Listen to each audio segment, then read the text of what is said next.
Report writing यानी report लेखन bank तथा वित्तीय संस्थाहरूको लागि घर जग्गा उपकरण प्लान्ट जस्ता स्थिर सम्पत्तिहरूको मूल्याङ्कन रिपोर्ट लेखन। बैंक तथा वित्तीय क्षेत्रमा मूल्याङ्कन प्रतिवेदन यानी कि भ्यालुएसन रिपोर्टले निकै महत्त्वपूर्ण भूमिका खेलेको हुन्छ। बैंक तथा वित्तीय संस्थाहरूलाई ऋण दिन, लगानी गर्न तथा जोखिम व्यवस्थापन सम्बन्धी निर्णयहरू गर्न भ्यालुएसन रिपोर्टमै भर पर्ने भएकोले यो निकै महत्त्वपूर्ण कानुनी दस्तावेज हो।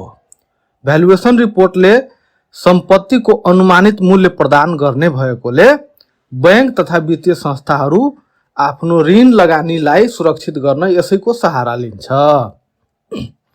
हुन त बैंक तथा वित्तीय संस्थाहरूको ऋण लगानी, धन लगानी, लिलामी, जोखिम व्यवस्थापनको लागि मात्रै नभई सम्पत्ति बाँडफाँड, खरिद बिक्री, राजस्व सङ्कलन, बीमा, विदेश पठाउँदा जस्ता विभिन्न सार्वजनिक तथा निजी कार्यको लागि भ्यालुएसन रिपोर्ट चाहिने हुन सक्छ।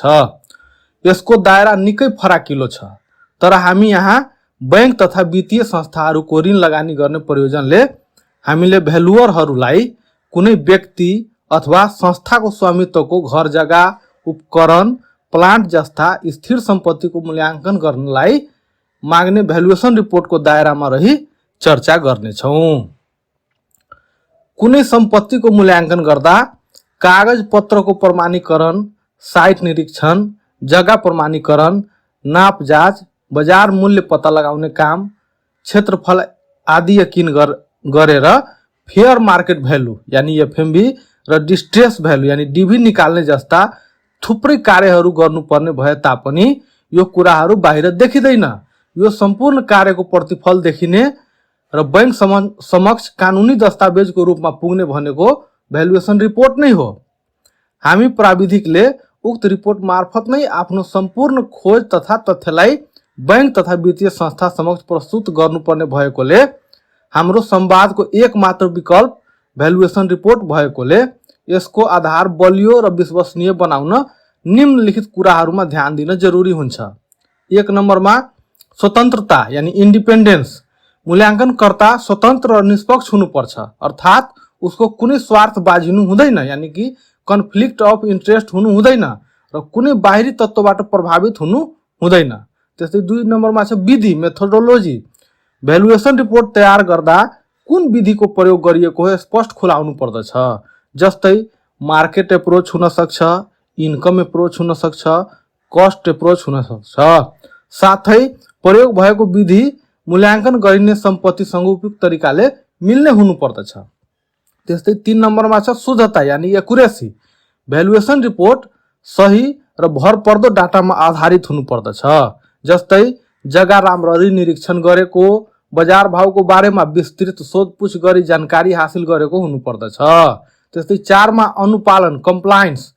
भ्यालुएसन रिपोर्टले इन्टरनेसनल भ्यालुएसन स्ट्यान्डर्ड र बैंकद्वारा प्राप्त भ्यालुएसन गाइडलाइन्सको नियामक आवश्यकताहरूलाई पालना गरेको हुनु पर्दछ। त्यस्तै 5 मा छ पारदर्शिता यानी ट्रान्सपारेन्सी। भ्यालुएसन रिपोर्ट पारदर्शी हुनुपर्छ, जसमा मूल्याङ्कन कसरी गरिएको थियो र कुनै पनि अनुमान गरिएको छ भने स्पष्ट व्याख्या भएको हुनुपर्दछ। त्यस्तै 6 मा प्रमाणीकरण यानी सर्टिफिकेसन। भ्यालुएसन रिपोर्ट एक योग्य मूल्याङ्कनकर्ता यानी रेजिस्टर भ्यालुअरद्वारा प्रमाणित भएको हुनुपर्दछ। जस्तै नेपाल भ्यालुअर एसोसिएसनमा दर्ता भएको व्यक्ति र फर्म है। माथि उल्लेखित गुणहरूका साथसाथै भ्यालुएसन रिपोर्ट हेर्दा आकर्षक, सबै कुराहरू स्पष्ट बुझिने, मुख्य बुँदाहरू हाइलाइट भएको, चित्र, ग्राफ आदिले रिपोर्टलाई राम्ररी व्याख्या गरेको, साथै उक्त रिपोर्ट प्राविधिक मात्र नभई आम मानिसले सजिलै बुझिने खाले हुनु पर्दछ। यो उच्च प्रतिस्पर्धाको दौरमा हामीले बनाएको भ्यालुएसन रिपोर्ट अब्बल हुन आवश्यक हो, एकदमै आवश्यक छ। अब हामीले भ्यालुएसन रिपोर्टको एउटा फर्मेट लिएर कुनै एउटा घर जग्गाको भ्यालुएसन रिपोर्ट कसरी तयार गर्ने भन्ने विषयमा क्रमबद्ध चर्चा गर्नेछौँ। भ्यालुएसन रिपोर्ट बनाउन सुरु गर्नुभन्दा पहिला निम्नलिखित कुराहरूमा ध्यान दिन जरुरी हुन्छ। जस्तै मूल्याङ्कन गर्न चाहिने न्यूनतम कागजात, बैंक साइट इन्जिनियरबाट पाएको नपाएको चेक गर्नुपर्छ र सम्पूर्ण कागजात सङ्कलन भए पश्चात मात्र रिपोर्ट बनाउन सुरु गर्नुपर्दछ। साइट भिजिट रिपोर्टमा बाटोको प्रकार, चौडाइ, मापदण्ड, जग्गालाई प्रभाव पार्ने तत्त्वहरू, लोकेसन, जग्गाको बजार भाउदेखि साइट भिजिटको दौरान फेला परेको सम्पूर्ण कुराहरू उल्लेख भएको हुँदा उक्त रिपोर्ट अनिवार्य सङ्कलन गरेर मात्र काम सुरु गर्नुपर्दछ। जग्गाको चारै साइडबाट खिचिएको फोटो र गुगल लोकेसन साइट इन्जिनियरबाट लिई उक्त कुरालाई राम्ररी केलाई मात्र काम सुरु गर्नुपर्दछ। माथि उल्लेखित सम्पूर्ण कागजातहरू सङ्कलन गरी अध्ययन गरे पश्चात उक्त घर जग्गाको मूल्याङ्कनको एउटा रफ आइडिया हाम्रो मनमा आइसकेको हुन्छ। त्यसपछि हाम्रो काम उक्त आइडियाले फेयर कपीमा उतार्ने रहन्छ। भ्यालुएसन रिपोर्ट लेखन हामीले मूल्याङ्कन गर्ने किताको क्षेत्रफल निकाल्ने कार्यदेखि सुरु गर्छौँ। जग्गाको क्षेत्रफल मुख्य 3वटा आयामबाट हेरेर तीमध्ये सबैभन्दा कम आएको क्षेत्रफललाई मूल्याङ्कनमा राखिन्छ। जस्तै क नम्बरमा छ लाल पूर्जामा उल्लेखित जग्गाको क्षेत्रफल यानि कि एरिया एज पर लाल पूर्जा। प्राय जसो हाम्रो देशको प्रणालीमा लाल पूर्जामा जग्गाको क्षेत्रफल लेख्दा निम्न एकाइमा लेख्ने गरिन्छ। जस्तै बिघा, कट्ठा, धुर र कन्वा अथवा बिघा, कट्ठा, धुर है, यो तराईतिर बढी चल्छ। त्यस्तै काठमाडौँतिर रोपनी, आना, पैसा, दाम है, अथवा अहिले वर्ग मिटरमा पनि यानि स्क्वायर मिटरमा पनि एरिया लेख्ने गरिन्छ। त्यस्तै वर्ग फिटमा यानि कि स्क्वायर फिटमा पनि लेख्ने गरिन्छ। त्यस्तै हेक्टरमा पनि लेख्ने गरिन्छ। जग्गाको क्षेत्रफल जुनसुकै एकाइमा लेखिएको भए पनि एक इकाइबाट अर्को इकाइमा सजिलै परिवर्तन गर्न सकिन्छ।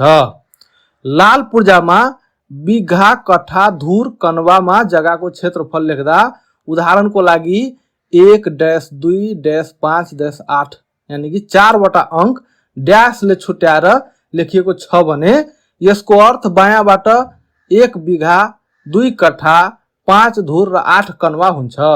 त्यसै गरी 2-5-4 यानि कि 3वटा अङ्क ड्यासले छुट्याएर लेखिएको छ भने यसको अर्थ बायाँबाट 2 बिघा, 5 कट्ठा र 4 धुर हुन्छ। यसमा सबैभन्दा ठुलो इकाइ बिघा हुन्छ भने क्रमशः कट्ठा, धुर हुँदै सबैभन्दा सानो कन्वा हुन्छ। विभिन्न इकाइ बीचको सम्बन्ध यस प्रकार छन्। जस्तै एउटा प्लटको लम्बाइ पनि 13.5 फिट र चौडाइ पनि 13.5 फिट छ। यानि कि यदि कुनै वर्गाकार जग्गा छ जसको लम्बाइ चौडाइ दुइटै बराबर यानि 13.5 फिट छ भने त्यति जग्गाको क्षेत्रफललाई एक धुर भन्न सकिन्छ। यानि कि लम्बाइ गुणे चौडाइ गरेर क्षेत्रफल निकाल्दा 13.5 गुणे 13.5 बराबर 182.25 स्क्वायर फिट यानि कि वर्ग फिट बराबर एक धुर हुने हुन्छ है। अब यहाँ कन्भर्जन युनिट हेरौँ है। 1 बिघा बराबर 20 कट्ठा हुने हुन्छ। त्यस्तै 1 कट्ठा बराबर 20 धुर हुने हुन्छ। त्यस्तै 1 धुर बराबर 16 कन्वा हुने हुन्छ है। र 1 धुर बराबर 182.25 वर्ग फिट हुने हुन्छ। त्यस्तै 1 धुर बराबर 16.93 वर्ग मिटर हुन्छ। 1 धुर बराबर 182.25 स्क्वायर फिट। अब 1 कट्ठा बराबर कति हुन्छ? माथि युनिट कन्भर्जनमा हामी हेरिसक्यौँ। 1 कट्ठा बराबर 20 धुर है। र फेरि त्यो 20 धुरलाई 182.25 ले गुणन गर्दा 3645 स्क्वायर फिट यानि कि 1 कट्ठा बराबर 3645 स्क्वायर फिट। त्यस्तै 1 बिघा बराबर 1 गुणे 20 कट्ठा यानि कि 1 बिघा बराबर 20 कट्ठा हुने हुन्छ। अब फेरि त्यो 20 लाई 20 ले गुणन गर्यो भने धुरमा जान्छ। कट्ठालाई धुरमा लानलाई 20 ले गुणन गर्ने र फेरि त्यसलाई 182.25 ले गुणन गर्यो भने के हुन्छ त स्क्वायर फिटमा वर्ग फिटमा जान्छ। यानि कि 72,900 वर्ग फिट हुन्छ। त्यस्तै 1 कन्वा बराबर कति धुर त 1/16 यानि कि 1 धुर बराबर 16 कन्वा है। र एकीक नियमले हेर्दाखेरि 1 कन्वा बराबर 1/16 धुर है। अब त्यसलाई 182.25 ले गुणन गर्यो भने 11.39 स्क्वायर फिट हुन जान्छ। त्यस्तै धुरलाई मिटरमा हेर्दाखेरि वर्ग मिटरमा हेर्दाखेरि एक धुर बराबर 16.93 स्क्वायर मिटर हुन्छ। अब एक कट्ठा बराबर कति हुन्छ त 1 गुणे 20 धुर। अब त्यसलाई फेरि 16.93 ले गुणन गर्दाखेरि 338.6 स्क्वायर मिटर हुन्छ। त्यस्तै 1 बिघा भनेको 20 कट्ठा है, फेरि त्यो 20 कट्ठालाई 20 ले गुणन गर्यो भने धुर है, र फेरि त्यसलाई 16.93 ले गुणन गर्यो भने 6772 वर्ग मिटर यानी कि स्क्वायर मिटर हुन्छ। त्यस्तै 1 कन्वा बराबर 1/16 धुर, त्यसलाई 16.93 ले गुणन गर्यो भने 1.058 स्क्वायर मिटर हुन्छ। उदाहरणको लागि 1 बिघा 2 कट्ठा 5 धुर 8 कन्वालाई वर्ग फिटमा लैजाँदाखेरि बिघालाई लान के गर्ने? अब त्यो बिघा भएको 1 गुणे 20 गुणे 20 गुणे 182.25 प्लस अब कट्ठा छ, कट्ठालाई लानको लागि गुणे 20 गुणे 182.25 प्लस धुरमा छ भने सिधै त्यसलाई 182.25 ले गुणन गर्ने प्लस कन्वालाई पहिला 16 ले भागा गर्ने अनि 182.25 ले गुणन गर्दाखेरि कति आयो त 81,192.375 वर्ग फिट आयो है। त्यस्तै यदि मिटरमा लानु छ भने बिघालाई 20 गुणे 20 गुणे 16.93 ले गर्ने प्लस 2 गुणे अब के छ 2 कट्ठा भएकोले 2 गुणे 20 गुणे 16.93 प्लस 5 गुणे 16.93 प्लस 8 कन्वालाई 8 भगे 16 अनि गुणे 16.93 गर्दाखेरि 7542.315 वर्ग मिटर आउँछ है।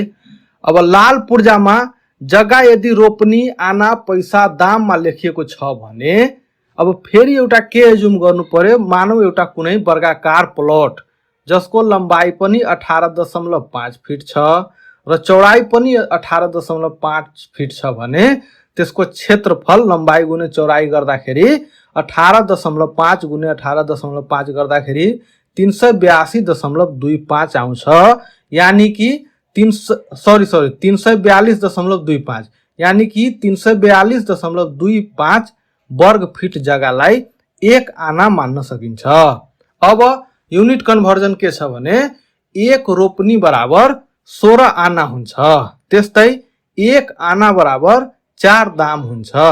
त्यस्तै 1 दाम बराबर 4 पैसा हुन्छ र 1 आना बराबर अहिले भर्खरै निकालेको 342.25 वर्ग फिट हुन्छ भने मिटरमा हेर्दाखेरि 1 आना बराबर 31.8 वर्ग मिटर हुन्छ।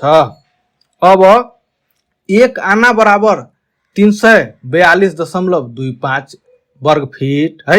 अब 1 रोपनी बराबर कति हुन्छ भने 1 रोपनी बराबर 16 आना भएकोले 16 ले गुणन गर्ने अनि फेरि त्यसलाई वर्ग फिटमा लानलाई गुणे 342.25 गर्दाखेरि 1 रोपनी बराबर 5476 वर्ग फिट हुन्छ।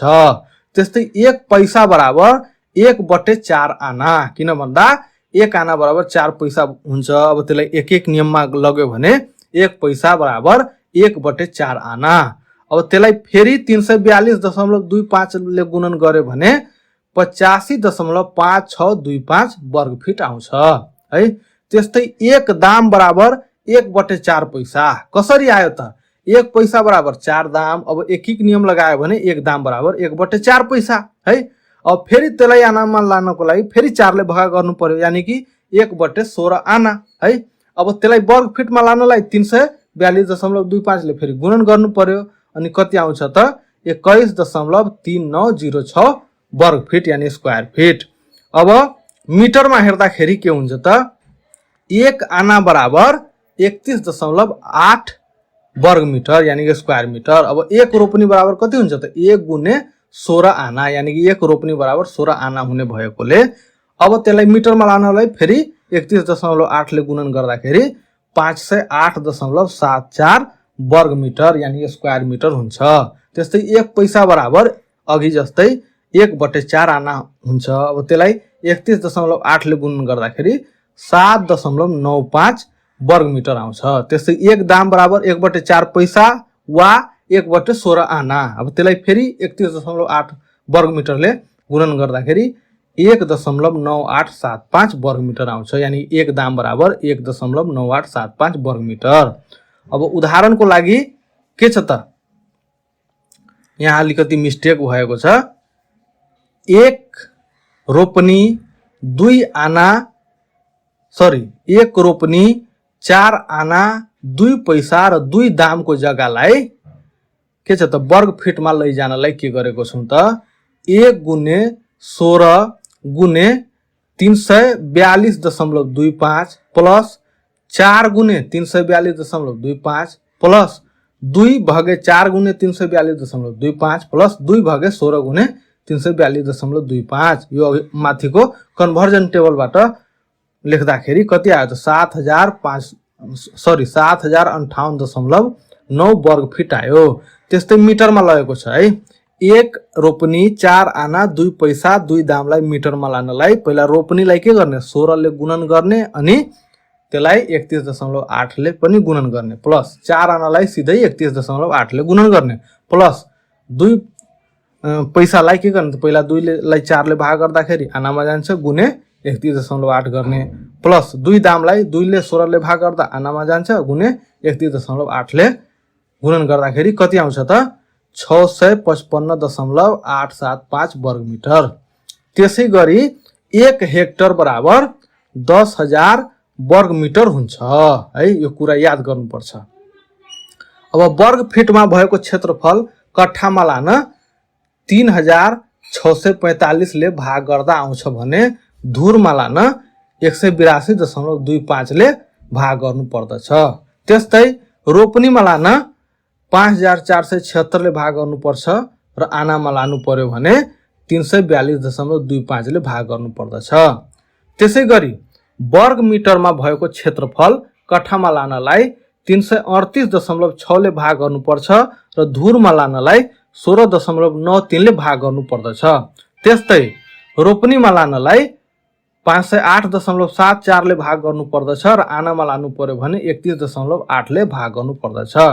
यी फर्मुलाहरू याद राख्यो भने सजिलै एक इकाइबाट अर्को इकाइमा कुनै पनि क्षेत्रफललाई परिवर्तन गर्न सकिन्छ। अब नेक्स्ट भिडियोमा फिल्ड भिजिटमा जाँदा जग्गाको लम्बाइ चौडाइ आदि नापेर निकालेको क्षेत्रफल यानी कि एरिया एज पर फिल्ड मेजरमेन्टको बारेमा चर्चा गर्छौं। धन्यवाद साथीहरू। यस्तै खाले अरु पनि AutoCAD, fix asset valuation, estimation and costing र रेसिडेन्सियल बिल्डिङ सम्बन्धी ज्ञानका कुराहरू हेर्न र सिक्नलाई हाम्रो च्यानल लर्ड कृष्णलाई सब्स्क्राइब गरिदिनु होला। धन्यवाद।